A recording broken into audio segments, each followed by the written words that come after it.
Right, so this is the last panel of the day. But don't worry about it, there's still a whole weekend left to go yet.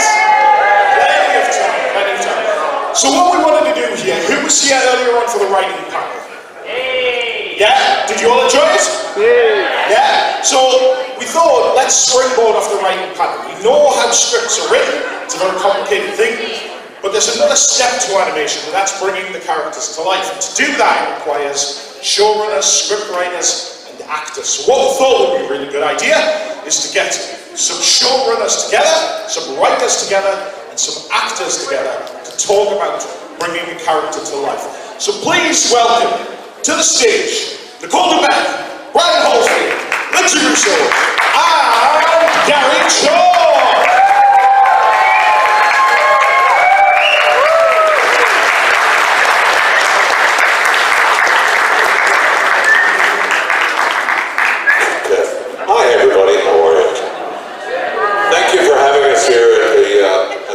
It's been a great thing. I haven't been here since 2010, I think, was the last time I was here, and I'm eternally thankful for having to come back again.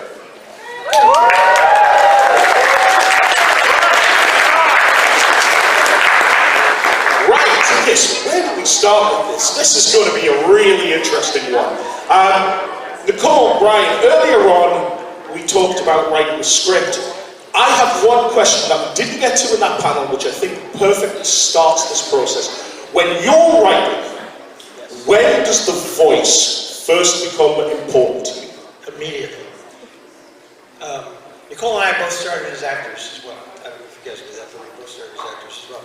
So when we're writing, no matter whether we're at home or at the office or whatever, we can hear ourselves as we type and basically say the dialogue. It's just like, that came from my acting training, I think. So, voice is immediately. Yeah, I like to joke that, you know, when you're writing, you're playing all the parts, not as well as the actors, but you're playing all the parts in your head when you're putting the dialogue down. And when we get a great voice acting cast, then they live with me in my head during the duration of the show. And so, you know, with the Rescue Bots team, I used to say like, oh yeah, you know, I probably spend more time hearing you than you hear yourself. But yeah, it's so important. And voice actors will often like, take what you have and then make it this amazing thing that you start to write to. So it's a back and forth as well. Like when Parvesh was doing Blades, he would put in some extra stuff and we just kept writing those jokes because we loved what he delivered. So right at the start of the process, there's a voice in mind. Now, where do the actors come in? You've got the show ready, you've got the scripts ready. We'll get on to the fun topic of auditions in a second. You mean what my full-time job is? So, from your point of view as producers on shows, how do you prepare for the job of casting?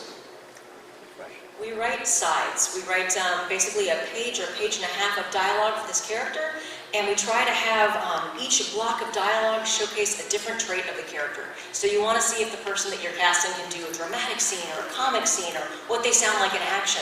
And so you'll give a little prompt line ahead of each of those blocks of text to give the actor an idea, like here's what we're looking for. And at the very top we'll have a description of what we're expecting in the character. Sometimes we have art, sometimes we don't. I think art really helps because it helps the character maybe, or the actor decide where the character lives, I think, yeah. Artwork. We've learned it many times. But you know, like if you see a character that maybe has a larger chest, you might be putting a bit more force behind that audition, things like that. Well, and then I would say part of that hard thing is those certain properties are usually kept under wraps. For example, when I auditioned for War for Cybertron, they did not say it was Transformers. They didn't even say it was robots. It was literally just like, my character breakdown is like, she's a soldier, she's a leader, she's a warrior, blah, blah, blah, blah, all the names are changed. So it's like, you as an actor sometimes don't even know what you're doing, and you're like, oh, I hope I'm making good choices on this one. I'm like, yeah. Now, is that generally done just because of secrecy of the project? Secrecy, absolutely, yeah. Video games are notorious for that. A lot of times, you know, we have to sign NDAs just to get the audition a lot of times these days, and names will be changed, and, you know, if you got, you're right, exactly. I mean, sometimes your agent can call and be like, hey, can you tell us what the property is, but... That's interesting because I think it does, in some ways, it gives us listening more of a pure audition. When you don't know what you know, it's just like, oh, she's nailed that character without even knowing it, or that's a great character. It's not quite the character, but we can work with her a little bit. Because in some ways, I think that's probably a good thing. I'll tell you one thing I'd really love to have at auditions sometimes, especially lately with COVID, is I'd love to have the writers present at the audition. Because so many times, like I've done quite a few cartoons in my day, and I found that a lot of times that when the writers are there, or the director and writer is there, then we can tweak to get more of what you want. Because it seems like these days, because it's sort of the way the auditions work is that you self-tape, you send it off, and away it goes. And a lot of times you get no feedback, you have no idea of what they want. And so you give what you think is your best impression, or your best, you go with your instinct to give you your best rendition of this character, and hope to God that it works, you know. And sometimes it doesn't, and sometimes it does. So. Have you found that the whole idea of SoundCloud or whatever what is this? The site uploading auditions, yeah. But do you find that process helps, or I mean, it's almost kind of more, like you said, more anonymous than it used to be. Well, the anonymity is fine. I mean, I don't mind that. But what I like to have an organic process, and when they're there, it's great. Well, I will say, I am of a generation where everything has been remote for me. You know, I've only been in the industry less than 10 years, in the voiceover side of things. I've been in the arts for decades, but within voiceover, and so I can't remember a time where I've not auditioned from home. I had an agent once where I did go in to do auditions with the booth director, but I've never had a situation where I've been in a studio auditioning ever in my life. I know, we also talked earlier, I've never done a group record in my life. Everything I've ever done in my career has been solo. Yeah, the ensemble recording is the best way to record a cartoon. Because you feed off of each other. It's totally organic. You feed off of each other, and a lot of times you'll find moments while you're doing it that you would never find as a single voice. And that's why sometimes they feel like they're disconnected, because you're trying every permutation of a line. Because I know I just finished a series where I'm there, the lead guy, and I'm doing 5 shows a day, and I have no idea. All I know is I'm talking to somebody younger.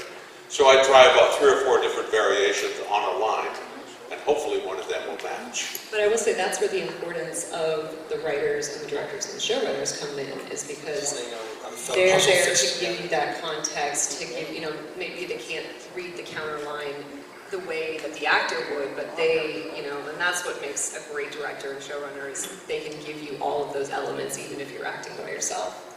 Also, too, I think that the radio style, we were able to do that for the first couple of years on Rescue But pretty consistently, and it does. And the thing that helps it's kind of great. You write for the actors, and then they inform you about what they can do. And listening to these voices week in and week out, it just helps the writing process so much, to the point where Switcheroo, a Rescue Bots episode of season 3, wasn't it? Was inspired because all the actors loved imitating each other. So we did an episode. Auditions, yes. So, you get an actor in, you've got an idea in your head, they come in, it's nothing like what you want, but they're incredible. How often does that take place? I'd say it takes place very often, and that's the other thing too, is that it's the actor that surprises you that often gets the role. And this is the really tough thing, because the writer has written something and they know what they want and they have the description, and then someone comes in with a totally different take after you've listened to 30 voices that day, and you're like, oh, I'm intrigued. And so yeah, that's kind of an interesting part of it, is that... I remember I did a series called Sonic the Hedgehog. Remember that? Well, my friend Phil and I were playing 2 characters. I was playing a character named Scratch. Phil was playing Grounder. And we recorded 6 episodes. We were kind of doing an Abbott Costello thing. And they said, yeah, that's good. And then, I don't know if you know Marcia Goodman. Okay, Marcia Goodman comes back after 6 episodes and she goes, "We don't like the voices. Come up with something brilliant today or you're fired." Blasphemy. That's Marcia. So I said, well, you know, so we tried all these different permutations and no, time's running out. And eventually I said, "Hey Phil, you take Scratch and I'll take Grounder."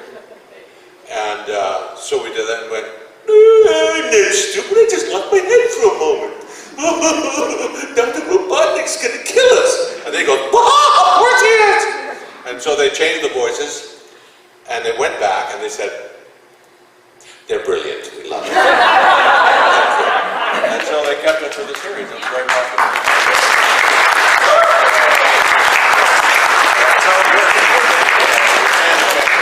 Well, it depends on the medium too, because I know like in animation, you guys a lot of times have the story or the voice in your head, and I do a lot of video games, and it's almost the exact opposite for that, in that they have no idea what they want until you get in there. Like, I'll be booked for one character, which, you know, I guess that was what they wanted for that character, and then they're like, okay, here's 4 other characters.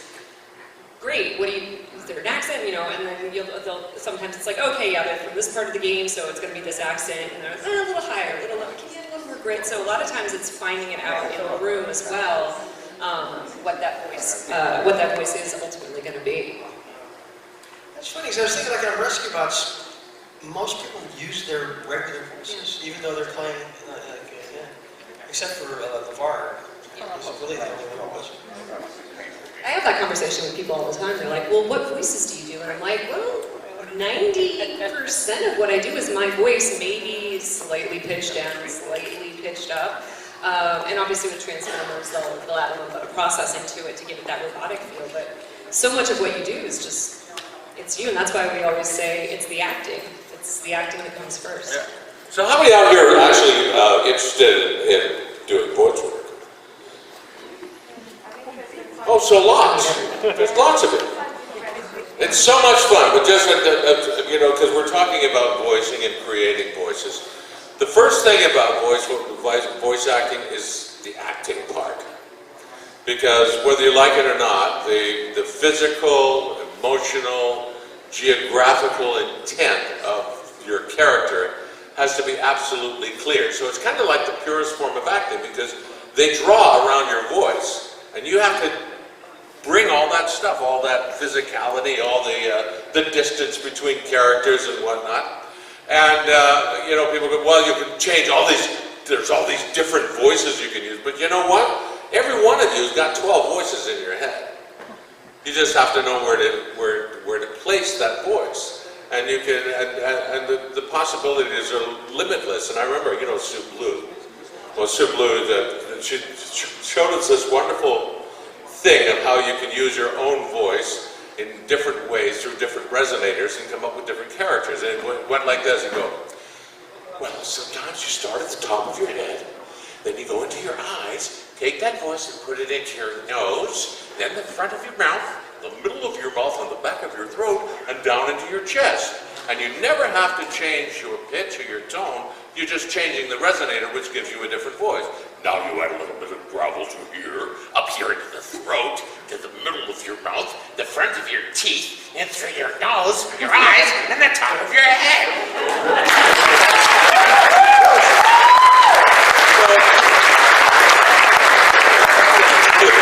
But there's the thing, and now you can add all these other things like speech impediments and irregular breaths and all those, but those are all the technical parts. The essential thing about a voice character is building that character through your acting chops. And that's the most important thing of all. Yeah, you know, the second thing that I tell people when they ask me the same question, right, how do I become a voice actor, just like you said, be a great actor first, take some improv classes. This will be very useful, because then, I mean, we had Steve Bloom, whenever he'd come in, he had written additional lines to punch up what he thought his character would do. And it cracked us up, that's for sure. But it also helps, because then those characters get more lines, because we have such a good time writing for them. Oh, so that's so fun. Another thing I'd say. So, to our actors, and to you both, because you both worked in television, television. The question that I have is the audition, this horrible looming audition. How do you handle the pressure of it? Oh, this is, like I was joking earlier, auditioning is my day job. 90% of what I do, I don't get paid for. Because depending on, I mean, I bring my equipment with me. I have my microphone set up right now in the closet upstairs, you know. My mom's been lovely listening to me do my work, because I'll have days where I'll have 15 auditions that I have to do, and I've been in sessions all day, and I come home, or I wake up early and do them. And the younger actors, if people are just getting into this industry, that's the first thing you have to tell them is you can't get bogged down in that. You literally have to just do it and move on. I mean, and obviously when you get, you know, if it's like a couple commercials, great, that'll take me 20 minutes and I'm done. But when you do get bigger roles, it's like, yeah, you have to take the time to look, you know, glean as much information from that script as possible, which a lot of times is not very much. And if there isn't much info, you're having to create that world for yourself. Again, a lot of the video games I audition for, it's like literally line, no context whatsoever. Yeah. So I have to take the time to figure out, okay, this is the character description, I know what studio the game's coming from, so I know what style of game they normally do. Okay, let me make some decisions. Is this person in combat? Is this person searching for something? And then making all those decisions to decide who your character is, where your character is, what's going on. You know, we can go into the nitty-gritty of what are your motivations and all of that. But at the end of the day, you literally have to forget it and move on. And I mean, and that's the case with work too. Like, someone will come up to me and be like, hey, I just heard you on blah, blah, blah. And I was like, I have no memory of doing that project. Exactly. Yeah. It's usually one of my Twitch friends who's like, I think I just killed you. And I'm like, yeah, you probably did. But it's the same thing with auditions, which, because for Transformers, I auditioned for that, and again, not knowing what it was, and I didn't get the call back until 5 months later. Oh my God. And and again, they're like, hey, you got this call back for project, whatever the code name was, and I was like, I had to go through, you know, I keep everything. So I went through all my files, and oh, okay, there's the script, there's the audition, and then in the callback they told me what it was, but you gotta let it go, or you will collapse. The industry will just crush you. Yeah. I mean, what do they say? What is it? 90% of the industry is rejection, or something insane like that. I think you book 1 out of every, I don't know, 500 jobs you audition for, or something. I mean, the numbers are incredible. Yeah, I can tell. I just have to look at my computer. We have this thing called Rehearsal Pro, which is a audition, basically an audition device, aid device. And I look at all of the auditions that I didn't get and weep. Because you put so much time, especially in film auditions, you put so much time and energy into making these things the best they can be. And a lot of times, what will not get you the part is something as simple as the mood of the producer or director at that particular time he looks at your tape. It's just like, that's how capricious it is. It's the same thing with voice. Like, I don't know how many voice auditions I've done, and I'm not a novice at it. I've been doing it for decades, you know, like 2,000 episodes of things. But I always wonder, why didn't I get that part? I was perfect for that part. Well, and they always say it's selection, not rejection. You do, as a performer, you do everything you can to be as prepared as possible when, you know, preparation meets opportunity. So you do all you can do. You do your training, your classes, your, you know, all your technical skills, and then every 500 auditions, maybe you land one. That's it.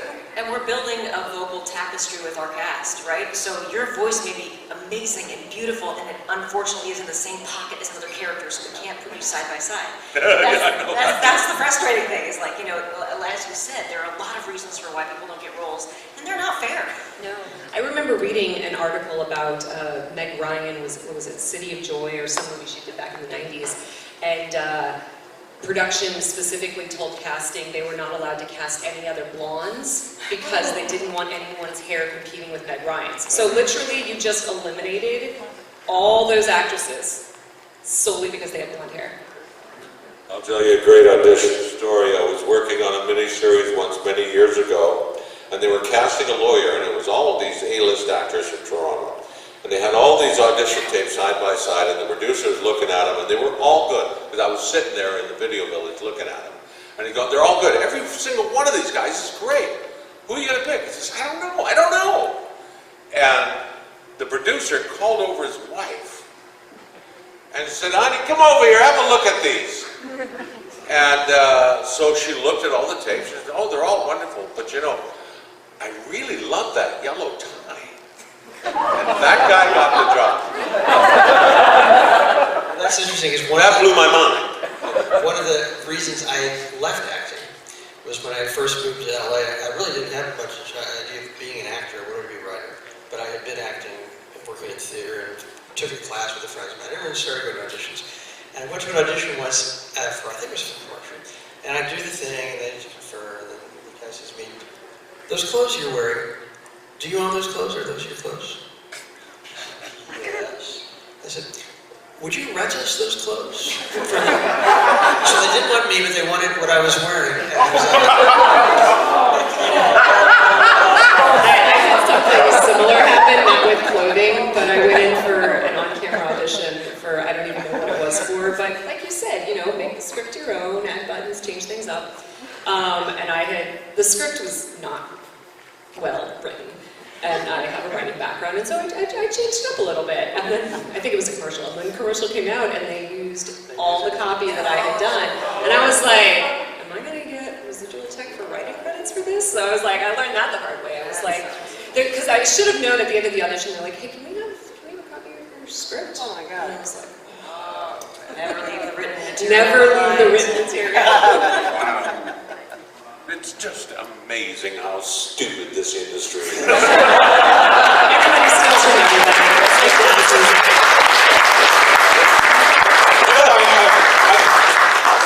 I almost feel like I should leave this alone, but I need to know, Brian. Did you rent them your clothes? I actually wanted those too. I did not. Oh! However, if anybody likes the shirt he's wearing right now, When I say please show Nicole. The other thing, that was one of the things that both of these things happened hard upon each other. The second incident which made me leave acting was when I was doing a production of Bleacher Bums in Los Angeles. And I don't know if you remember where it had been running forever. And they just kept bringing people in and out of the cast. And I had already done the show, so I knew the lines and they hired me. Didn't get a chance to rehearse at all. I was thrown on stage. I met the people I was working with the night I got on stage with them. And one night during the run, one of the actors, he's supposed to throw a beer in my face. They sat in the bleachers at Wrigley Field. But instead of doing that, he was drunk. He was an alcoholic and he was drunk. And he pushed me off the stage. And I fell off the set. I tripped over a fence, like a wire fence. I was so angry that I pushed him and I climbed back up on the stage. And then when we got off, he said, don't you ever push me on stage again. So I don't need this. I do not need this in my life, especially when they're not being paid. I'll pivot to the far more soft career of writing. Yes, never disappointed. Always, Except no for maybe rejection. those occasional paper No cuts. rejection there yet. As I've been shopping my palette for 5 years. But you know something, I will say though, it is much, in a way, easier to hand over something that you've written, and you don't have to see people reading it and reacting like you do in your audition. I mean, it's like, honestly, I just couldn't take that emotion as an actor either, just that, like you said, the rejection is, the judgment, always being judged. I quit acting when I was 14. I do voice acting now, but I was on camera from 3 to 14, and I got to that place of like, who wants to be going through puberty and auditioning, guys? Come on! And competing with adults who can play kids and work for longer, days. So yeah, I was like, I think I'll just be a high schooler now. So we've gone through the audition process, we've selected the actors. We've rented our clothes. We haven't given our clothes up, which is the important thing. The story is written. The story is written. The story is written. How, we've talked though about once the actor comes in, Lindsay, you mentioned there about rewriting and things like that. Once the character is there, sometimes this is 5 months down the line, you've probably changed as a person, changed your outlook on the show. By this point, the scripts have been tweaked and changed. how do you collaboratively work together as writers and actors to make a character bigger than what they are in perhaps just one script? That's a great question. Sorry, it took me 20 minutes to get there. Well, I mean, you just kind of hit the nail on the head. It is a collaborative process. You know, I don't think I often have the writers in the room when I've done sessions, but always the director, and occasionally people from the production side of things will be there too. Motion capture is a little different. I also do motion capture. There, you usually have the lead writer or the lead animator. Both the lead animator and the lead writer will be on the stage for whatever that scene is, because there's also a lot of technical elements that go into it. And yeah, sometimes the director will steer you into a really great place and you think you figured it out, and all of a sudden he gets a call, or the guy behind him, and Been there. okay, Lindsay, we loved all of that. Can you just pitch it up like 4 steps higher? And so a lot of the decisions are outside of your hands too, because the studio has an idea of what they want to do, and the producer has an idea of what they want to do. And one of my dear friends is a voiceover director, and I love him to death, but he has this story where he was, it was a video game session, and he was directing Tom Hiddleston. And of course, Tom Hiddleston comes in for the session, he's there directing, like all the Marvel handlers are behind him, all the Marvel handlers, and one of the producers came up and was like, okay, you're going to just press the button, you're going to let Tom do his thing, and you're going to say thank you, and we're moving on.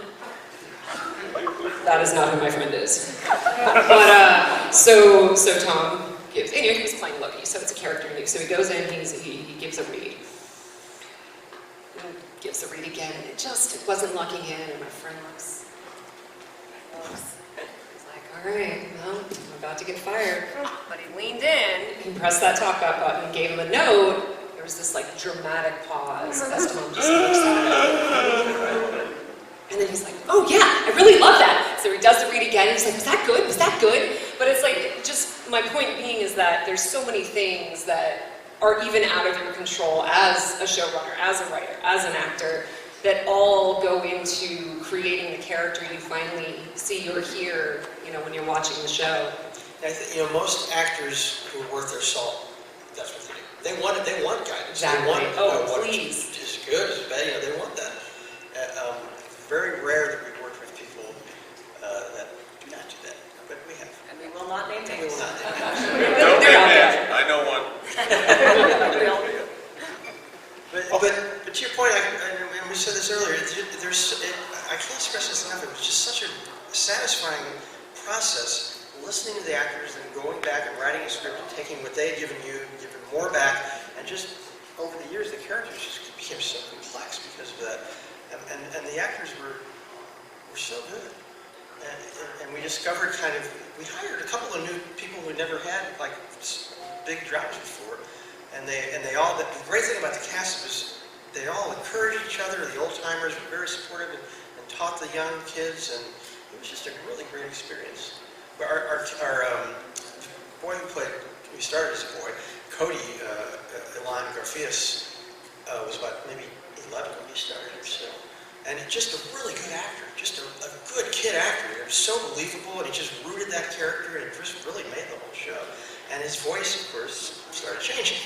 So the first 2 or 3 seasons, we pitched him up a little bit, and kind of reached the limit of what we could do without it sounding too artificial. But we then specifically just for him, we did a time jump in season 4 just to explain that he was a couple of years older. So that we could do, and they wanted us to recast, and we said no. Because we could find a better voice, but we're not going to find a better actor. Wow. So.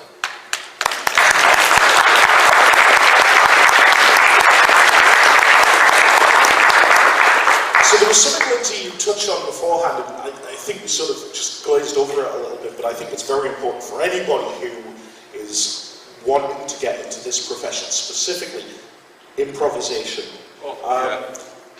Many people will think that acting is take a script, memorize the script, read the script.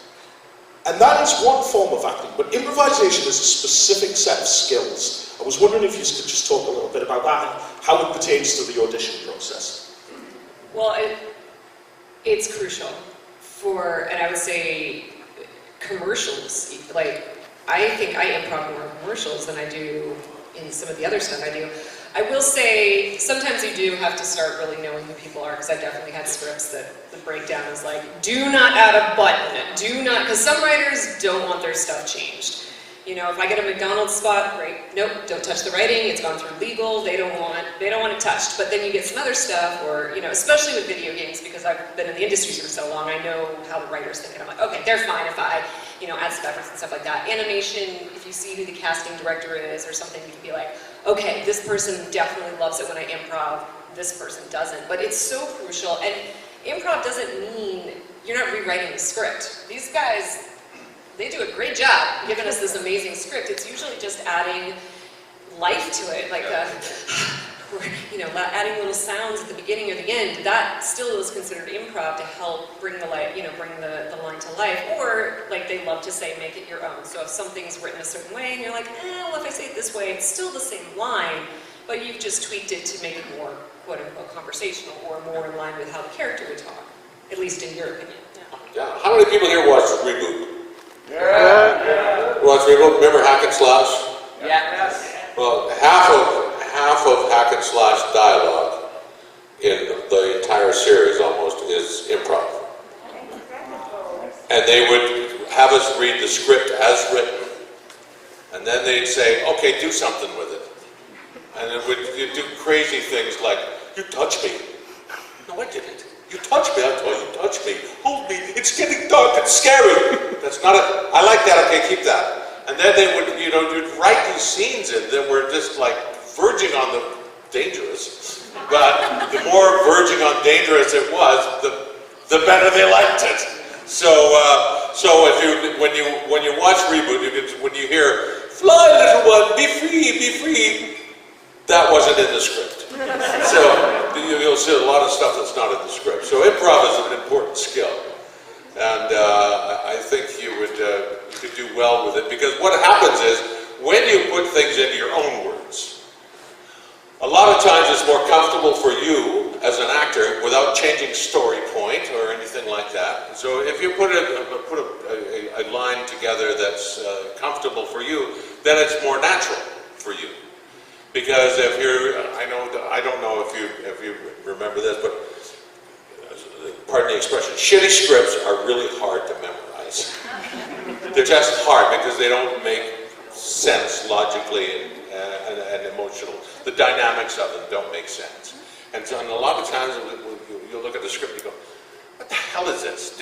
Let's just fix it up a little bit, change it around a little bit. And a lot of times when you do that, they go, oh, well, that's a problem solved. Thank you very much. Moving on. And then we do it. So don't be afraid, for potential and future actors out here, don't be afraid to have a look at it and make it your own. If they don't like it, they'll just keep it the way that they want it. Can we get one as written? That's what you're Exactly. Yeah, one as written. We like it as written. Yeah, don't put any pre-life in front of it, please.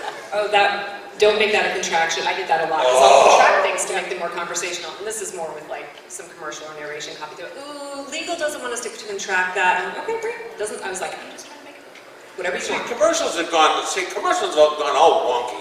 Because I used to do commercials every single day. And we had this crew of guys who were all comedians. And we get these commercials like for the Puyallup State Fair or something like that. And we do these commercials, and a guy, this one, I'll name him Fred Latrimo, who passed away recently. But Fred was the king of buttons. You know, no matter what the spot, he'd always come up with something that would just button that spot, and it would be hilarious. And so we'd all try to emulate that. And between him and these other guys, when you do the commercial, what brings it to life is that little thing at the end, you know. I would also say, because we're talking about this for future writers in the audience, make sure you read your scripts aloud. Because, please. Yeah, please. Your actors will really appreciate please. that. I know I come from academic writing and then journalistic writing, so I went from writing very, very, very long paragraphs, often quote-unquote run-on sentences, to then journalism where it's very short and punchy. But man, sometimes you get these scripts, and I will have to break down the script just to figure out where to breathe, because the writer will give you a paragraph, and there's not a single period, and you're just like, okay, figure this out. As Harrison Ford once said to George Lucas, you can write it, but you can't sing it. It's true. You know. And what did he do? What did George Lucas have to do? I know. Yeah. It's washed up man in his mansion. One last question that I've got in regards to this then, and then we'll turn it over if there's anybody got any questions. I'm sure people have. Off the back of that, how do you deal when the actors change the lines? Specifically, more what I'm thinking is maybe a writer that's come in, handed their script in, but then when they see it on the telly a year later, 2 years later or something like that, and suddenly the episode isn't what they handed in. I'm just wondering how you act or deal with that. Well, that's a different issue. Yeah. It happens a lot, especially when you're using freelancers who won't know the show as well as the regular staff or the producer or the story editor. And sometimes those scripts do need a lot of work, and sometimes they need complete rewrites. But we learned as story editors, and I think that writer always gets credit. It doesn't matter. Yep. It doesn't matter whether we wrote one word or all the words, whether we rewrite every word. We do not take credit on that. Some story editors are different, but we've learned that's the way we learned from Jeff Klein. I know you're having a hard time when you're on triple whites. Well, and also you have to understand, like, when it gets to the editing process too. I mean, that could be edited. I mean, they could be using all of the words that you wrote, but edited it in such a way that you're like, this is not what I thought it was. And you have people asking for the Snyder cut. Well, we went there! Sorry, it doesn't exist. It doesn't exist, according to... Oh, humanity. Quickly, moving on before the internet gets in a frenzy. I know there are people out there just itching. Itching.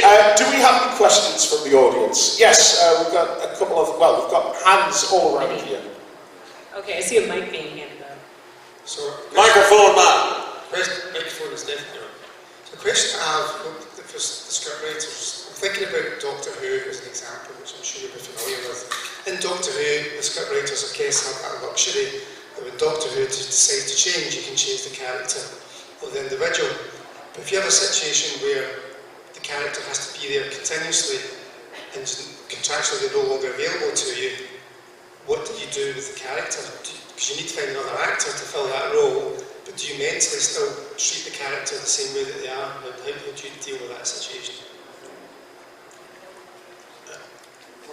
I think I understood the question. Same character, different Yeah, actor. we brought this, came up at our earlier panel as an example, Tim Curry, who created the role of Dr. Morocco in Rescue Bots and did it for the first year and the second two, maybe, or was it just the first?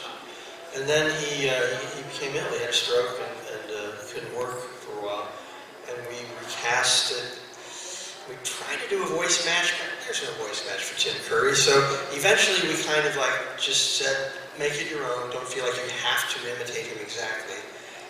But other times we'd say, did you sound like Tim? Like so we kind of like did both ways. But every situation is different. But that happens. It happens a lot. Well, and from the acting side of things, two of my dear friends are both kind of voice matches. One does all of Jack Black's voice matching, and the other has done Alec Baldwin, and so the one ended up doing all the Kung Fu Pandas that Jack didn't do, and then the other, he ended up, and to your point, he ended up doing the Boss Baby TV show.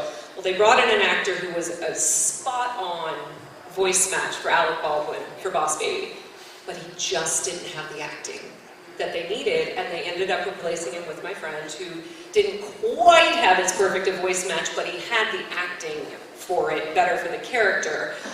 So there's always going to be elements of the actor making it themselves, even if they are doing a voice match or trying to replicate an existing character, especially when you start talking across franchises where, okay, Alec Baldwin was this character in the movie, but he doesn't have time to do a TV show, and now we've got a video game version of it, so now you might have potentially 3-4 different actors all playing the same character. And I think as long as you give the feel of it, you know, I think fans will will appreciate it. Marvel's What If was a really good example of that. That was a mixture of both the actors who originated that character and the voice actors who were coming in. And sometimes, to that point, when you see an on-camera actor then come and perform that character on the voiceover side of things, it doesn't translate as well because a lot of on-camera actors are not comfortable doing voiceover. And so there are instances where it's uncredited, they will bring in the voice actor voice match to replace all of that actor's lines because it just wasn't what they wanted. The famous example, which I don't think is a secret anymore. It's about not to be. You heard it first here, It's guys. pretty well known in the industry. The movie, the Tim Burton movie about Ed Wood, called Ed Wood. And there's a scene, I think you've seen it, where he meets Orson Welles at a bar and talks to him, and it's Vincent D'Onofrio, who gives a very good performance, except it was Maurice LaMarche doing the voice. Yeah. They brought in Maurice in. Nobody does Orson. Maurice LaMarche? Yeah. This is the best Orson Welles. Yeah. I don't think people realize how often this happens because I also do a lot of dubbing and ADR work, and I get brought in quite frequently to the ADR stage when films are in post-production, and they just didn't like how the actor performed it, and they will bring in the loop group or the actor and come in and, like, season 1 of The Boys, I replaced one of the actors' voice.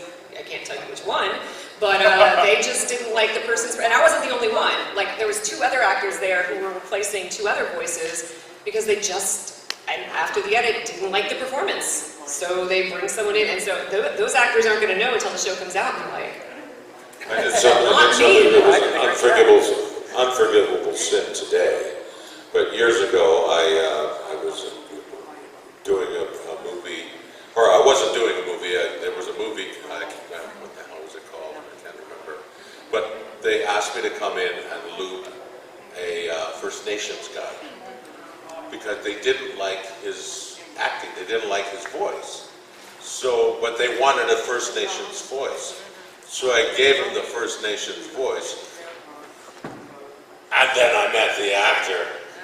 A few years later, who yelled at me, he said, "You asshole, you poisoned me." And I said, "I'm sorry, it was a job, and I did it." And he goes, "Yeah, you shouldn't voice me, I can do it, I can do it." And I said, "Well, okay." But unforgivable today, they call that cultural appropriation or something. You know what, I'm encouraged by the fact that basically any streaming network or any new show, at the end credits, they do the international... oh my gosh, thank you so much, Netflix. Because I do a ton of dubbing work, and it's not the best paid work, but it is one of the hardest and most rewarding jobs to do. And thank you, Netflix, for one, giving us the best SAG contract, so we get paid more for Netflix dubs than any other streaming company. But also, they add all the voices at the end, which is fantastic. It's a lot of work. Really good, too. It's amazing how they can sound like the original actor in a different language. It's just like, Oh yeah, I have a guy in Mexico who loops all my movies and cartoons, and he sounds exactly like me. I was in Yucatan, and the receptionist at the resort where I was staying starts rattling off to me in Spanish. And I said, "I'm sorry, I don't speak Spanish." And she goes, "Oh yes, you do. Your Spanish is perfect." I've seen you on the TV. Your Spanish is perfect. And I said, "It's not me, but it's the same guy. They use the same guy every single time." I had someone reach out to me on Instagram literally like 3 days ago and was like, "Oh my gosh, she did the show Cable Girls on Netflix, and my friend is the biggest fan of it. Can you record, a video for her birthday?" And I replied back, I was like, "I was the English dub for this character. I was like, are you sure I was in the film," and she's like, "Oh no, I know." And I was like, I've never gotten fan mail over a dub before. It reminds me of that Michael Bell story. Michael Bell, who's a famous voice actor, been around forever. He did a dub in the original Star Wars. He's one of the pilots, one of the X-Wing pilots, right? And he just came on a soundstage, never had anything to do with the filming, and yet he is invited to Star Wars conventions because they know that he did that voice, and he was baffled by it. Yeah. There was another question out there somewhere. We'll take another one. Ruth, over here. I'm over here. Oh, yeah. Okay. We'll get to you next. Has there ever been a particular instance where you've looked at a performance or a script that at the time you thought, yeah, this is really good, but then you go back to it later on and it's like, okay, maybe I could have done this, or I could have done that. No. Everything we do is perfect. What do they call it when you leave an audition? The rearview mirror.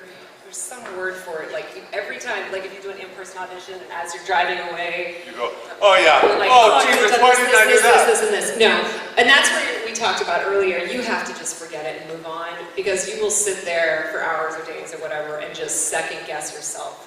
Drive you to drink. And yeah, drive yourself to. I mean, writers, we have deadlines, that's why Yes, I like, yeah. it's due, it's done. Walk right back them.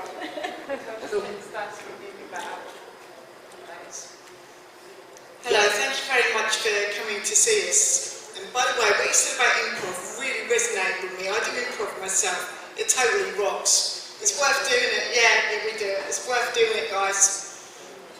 What got you into voice acting in the first place?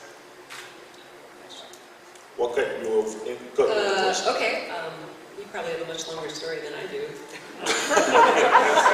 Okay, this is what happened. A long time ago, I wanted to be a voice actor. No, to tell you the absolute truth, I started my voice acting career in 1981 in Ottawa, in Canada, and I got a call from my agent there who said, look, they're doing this cartoon. And I said, cartoon? Oh, cool. Called Hiawatha. And I went, Hiawatha? Yeah. Do you want to audition for it? And I said, well, sure, okay. And so I went to this place called Atkinson Film Arts where they filmed Fritz the Cat, and I did Fritz the Cat, and Heavy Metal, and all these different shows. And I go in there, and I read the title role of Hiawatha. And I also read his dad, and I also read a woman and an evil wizard. So I ended up getting 5 characters on this show. And I thought, well, this is kind of cool. And I did it, and this is when they were recording on tape. And it took a while. But when I saw that, and then I got my check, and I went, okay, this is what I want to do. This is kind of fun, and I enjoyed it, and I started doing that, and I thought I would be a good commercial guy. Well, I wasn't. I was a terrible commercial guy, and that's when you say that your first audition tape, I listened to my first commercial tape, and I made myself blush. It was so bad. But I threw it away, burnt it, buried it. But what happened was, I think it was Maurice LaMarche who was doing these commercials for the Ottawa Citizen back then, and he wasn't there. He went to LA or something, and they said, would you come in and do these commercials? And I said, sure, okay. So I did my usual for the Ottawa Citizen, for the latest, greatest, and entertainment sports, and blah, blah, blah. And they listened and they went, no. No, this is not the read we want. And so I got fired. First time I've ever been fired from the show. So I went to the Sound Ventures, which is a company that made the commercials. And I said to the boss, I said, look, if you tell me what the different reads are, how can, what I can do, I'll do your next